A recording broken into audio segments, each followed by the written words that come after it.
उत्तराखंड में विधानसभा चुनाव के लिए मतदान 14 फरवरी को होने हैं। ऐसे में पार्टी के प्रत्याशी और वरिष्ठ नेताओं की व्यस्तता बढ़ गई है।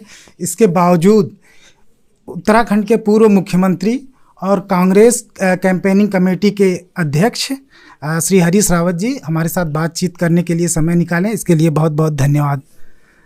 हरदा, ये बताइए, आप ऐसे 3 कौन से कारण बताते हैं कि कांग्रेस को इस बार उत्तराखंड में जनादेश मिले? देखिए, पहला कारण तो यह है कि कांग्रेसी यहाँ पर भाजपा का विकल्प है और कांग्रेस के पास एक समझदार लीडरशिप की बेंच स्ट्रेंथ भी है और फ्रंट लाइन भी है और बेंच स्ट्रेंथ भी है।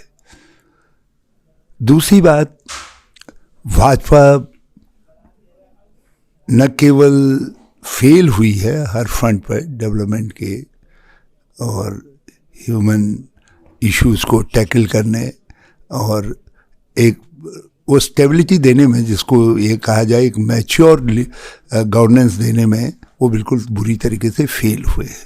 तो ऐसी स्थिति के अंदर लोगों के पास लोगों को विकल्प चुनना है। तीसरी बात यह है कि हमने पहले भी कुछ ऐसे नीतिगत निर्णय लिए हैं जो नीतिगत निर्णय राज्य के हित में हैं और उनको भाजपा ने बंद कर दिया था। लोग ये महसूस करते हैं कि नहीं, वो जो नीतिगत निर्णय 14, 15, 16 में लिए गए वो फिर से लागू हों, वो फिर से आगे बढ़े। तो ये 3 चीज़ें आधार हैं। और चौथा, इस आधार को पुख्ता करता है हमारा वो सपोर्ट बेस जो 2017 में मोदी जी की प्रचंड आंधी या पोलराइजेशन के बावजूद कांग्रेस के साथ बना रहा है, जो 33%, 33% वोट हमारे साथ बना रहा है। तो वो अपने आप में हमारी बड़ी स्ट्रेंथ है।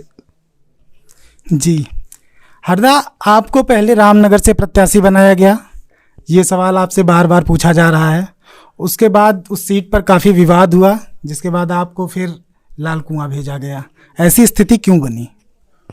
देखिए, कभी कभी पार्टी को ऐसे निर्णय लेने पड़ते हैं। जब सीटें डिक्लेयर हुई तो डिक्लेयर होने के बाद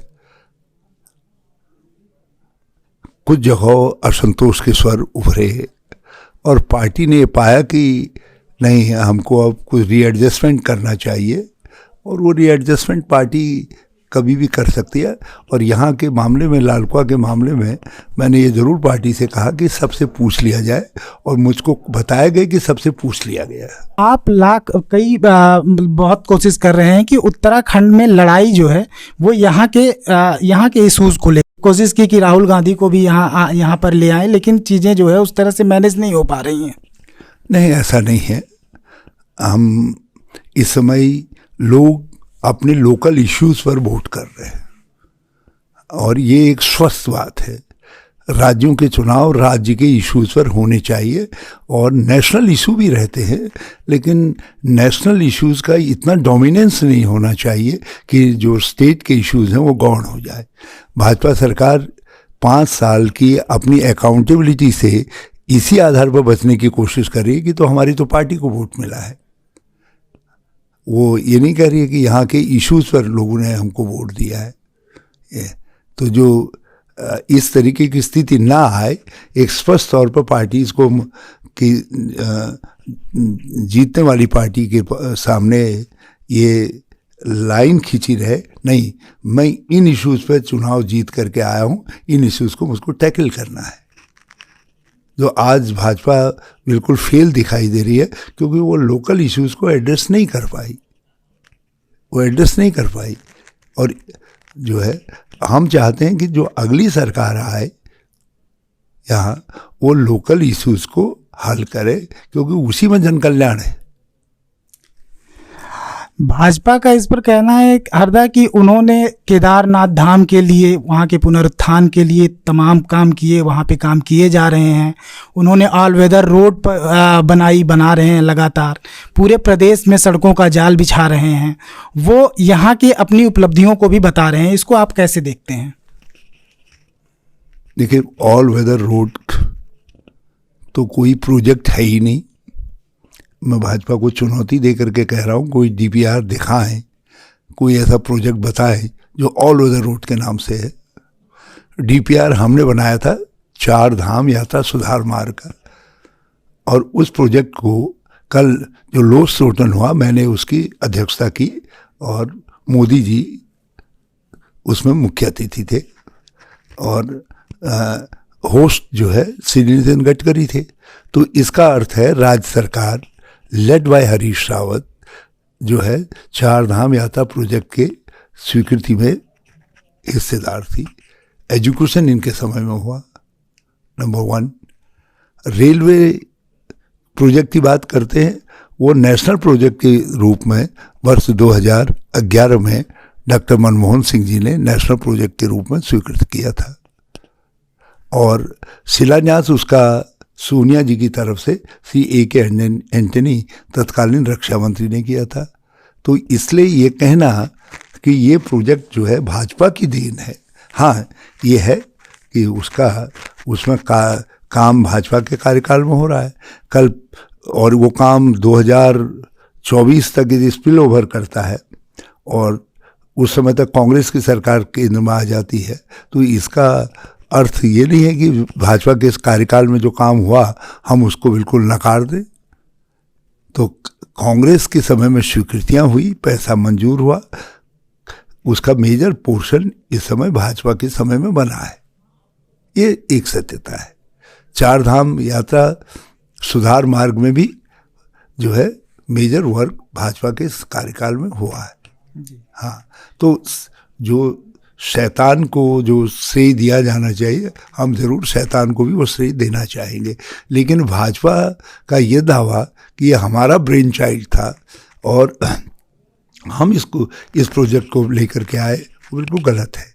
और इस तरीके के जिस स्थितियों में जहाँ परिवर्तन आते हैं, तो हर सरकार काम को लेकर के जाती है। जब नई सरकार आती है तो नई सरकार उसमें ये नहीं कह सकती कि पुरानी सरकार का कोई रोल है ही नहीं। हरदा, आज प्रधानमंत्री नैनीताल उधम सिंह नगर संसदीय सीट की 14 विधानसभा को संबोधित कर रहे थे, तो उन्होंने भी और मुख्यमंत्री पुष्कर सिंह धामी जी ने भी उन्होंने कहा कि एक विश्वविद्यालय विशेष की बात, मतलब मुस्लिम विश्वविद्यालय की बात पिछले कई दिनों से तैर रही है। ये कहाँ से बात आई सामने और इसके पीछे क्या की सच्चाई क्या है? ये बिल्कुल सरासर मनगढ़ंत झूठ है। भाजपा की डर्टी ट्रिक्स लेबोरेटरी में बना है, और भाजपा के पास उत्तराखंड की जनता को और कुछ बताने को नहीं है, इसलिए कहीं से मुस्लिम यूनिवर्सिटी लेकर के आई है। जैसे एक दाढ़ी वाला और टोपी वाला हरीश रावत लेकर के आए हैं, उसी तरीके से ये झूठ भी लेकर के आए हैं। ये सरासर झूठ है। हरदा, आप करीब 4.5 साल तक आप जो है यशपाल आर्य जी और हरक सिंह रावत को लेकर के आपकी नाराज़गी रही। आपने उन्हें बीते दिनों में लोकतंत्र का परोक्ष तौर पे हत्यारा भी बताया था।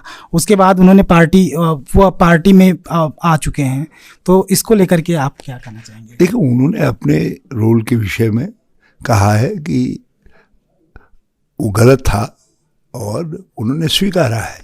तो लोकतंत्र के अंदर इस तरीके के अपराधों के लिए फांसी का या जेल का बंदोबस्त नहीं है। ये सार्वजनिक जीवन के अंदर यदि व्यक्ति रियलाइज करता है कि ये गलत हुआ, तो उनको अवसर दिया जाना चाहिए, और वो हमारे सम्मानित नेता हैं। अब हरदा, भाजपा ने इस समय अपने प्रचार प्रसार के लिए स्टार प्रचारकों की पूरी फौज उतार दी है। JP नड्डा जी, प्रधानमंत्री मोदी और मध्य प्रदेश के मुख्यमंत्री शिवराज सिंह चौहान जी जैसे दिग्गज लोग आ रहे हैं, लेकिन आप अभी कांग्रेस से उत्तराखंड में सिर्फ आप ही दिख रहे हैं। ऐसा क्यों है? नहीं, ऐसा नहीं है। हमारे भी नेतागण आए हैं और आगे भी आ रहे हैं। राहुल जी, प्रियंका जी आ चुके हैं, दूसरे दौर के लिए आ रहे हैं, और नेतागण भी आए हैं, महत्वपूर्ण नेतागण। हम इस लड़ाई को कोई स्टार वार के रूप में नहीं लेना चाहते। हम चाहते हैं लोकल इश्यूज पर, लोकल लीडरशिप के सवाल पर ये चुनाव हो। इसलिए भाजपा को कुछ छिपाना है और हमको कुछ उघाड़ना है। उघाड़ तो मैं ही सकता हूँ ना, लोकल लीडरशिप ही उघाड़ सकती है चीज़ों को। तो इसलिए हम लोकल लीडरशिप पर ही इस चुनाव पर ज़्यादा बैंक कर रहे हैं। हाँ, हमको पार्टी की लीडरशिप का अपना महत्व है और वो चुनाव प्रचार में आ रहे हैं, हमारा मार्गदर्शन कर रहे हैं। पार्टी ने पंजाब में चन्नी को मुख्यमंत्री चेहरे के तौर पे घोषित कर दिया है। उत्तराखंड में ऐसा क्यों नहीं किया जा रहा है, जबकि आपने पहले भी इस बात को लेकर के कई बार पार्टी के सामने ये उठाया और ये एक बड़ा मसला बना रहा? ये मामला हमारी तरफ से अब सेटल्ड इशू है। पार्टी ने कहा है कि चुनाव मेरे नेतृत्व में लड़ा जाएगा और मेरे लिए ये बड़े परम सौभाग्य की बात है कि मैं चौथी बार पार्टी के कैंपेन को लीड कर रहा हूँ। तो जिंदगी में सब कुछ पद ही नहीं होता है। आप एक पार्टी के लिए कोई महत्वपूर्ण कार्य कर रहे हैं और पार्टी उस काम को के लिए आप पर भरोसा जताती है, तो ये भी अपने आप में एक बड़ी उपलब्धि है। बीते दिनों कुछ जगहों पे आपने यशपाल जी को कहा, यशपाल जी को लेकर के, कि मैं यहाँ कुमाऊं से अगर कोई पार्टी से नेता है जो सूबे को नेतृत्व दे सकता है तो वो यशपाल जी हैं। क्या अगर पार्टी सत्ता में आती है प्रदेश में तो आप उनके नाम को का प्रस्ताव भी आगे बढ़ा सकते हैं बतौर मुख्यमंत्री के लिए? देखिए, ये एक ऐसा प्रश्न है, जब ऐसी स्थितियां आएंगी तो उस समय ही इसके विषय में कुछ कहना समुचित होगा। और हमारी पार्टी में कौन मुख्यमंत्री होगा इसका निर्धारण जो है कांग्रेस प्रेसिडेंट करती है। तो इसलिए इस प्रश्न का उत्तर मेरे वहाँ से नहीं निकल पाएगा। ये प्रश्न का उत्तर तो जो है कांग्रेस प्रेसिडेंट के पास से ही निकल पाएगा। हरदा, अभी तक आप रामनगर में प्रचार करने के लिए नहीं गए। वहाँ पे बताया जा रहा है कि वहाँ पे आपके करीबी संजय नेगी जी निर्दल मैदान में हैं, और लेकिन आप वहाँ पे निर्दल हैं और पार्टी ने उनको निकाल दिया है। इसलिए पार्टी से निकालने के बाद जो है फिर वो हमारे करीबी कहाँ से रह गए। तो आप प्रचार करने जा रहे हैं वहाँ पे? देखिए, कितनी समय की उपलब्धता पर निर्भर करता है। बहुत जगह नहीं जा पा रहे हैं। सल्ट में आप कब जा रहे हैं प्रचार के लिए? देखिए, मैंने कहा ना कि अभी सब जगहों के लिए समय नहीं निकाल पा रहे। देखते हैं कैसी परिस्थितियां रहती हैं, कितना समय कैंपेन के लिए निकाला जा सकता है, उस हिसाब से जाएंगे।